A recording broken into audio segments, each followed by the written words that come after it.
Hello mga kainggitera, filinggera. Ngayon naman tuturuan ko kayo paano natin tatanggalin yung laman nito sa loob. Paano natin tatanggalin yung laman nito sa loob nang hindi siya binabasag dito sa gitna.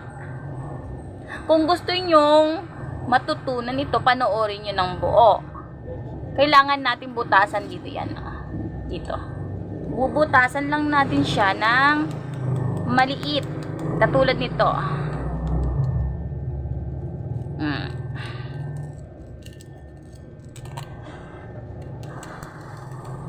Yan. Yan. O, yan. May butas na siya, guys. O. Tapos, pagkatapos yan sa kabila naman.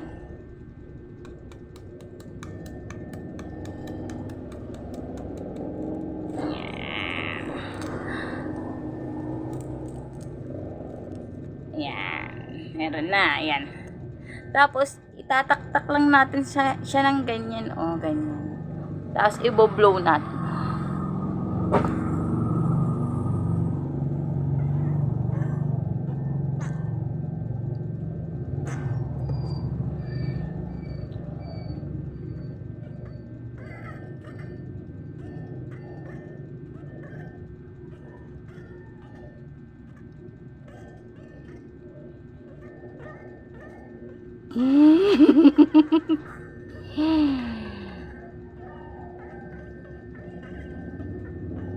Ang cool, di ba?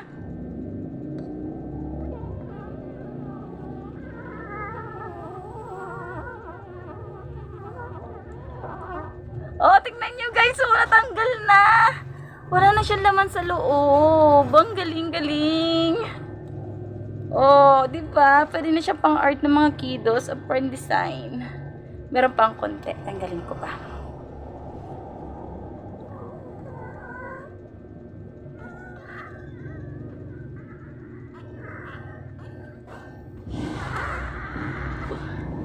Oh, okay na. Galing.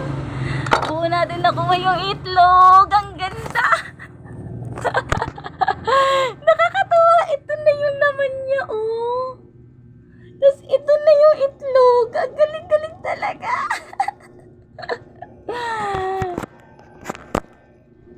Ang galing. Oh, tingnan nyo guys. Malit lang yung butas niya. Pwede na siya pang arts, decorations, paint, yan. Ang galing. Thank you for watching.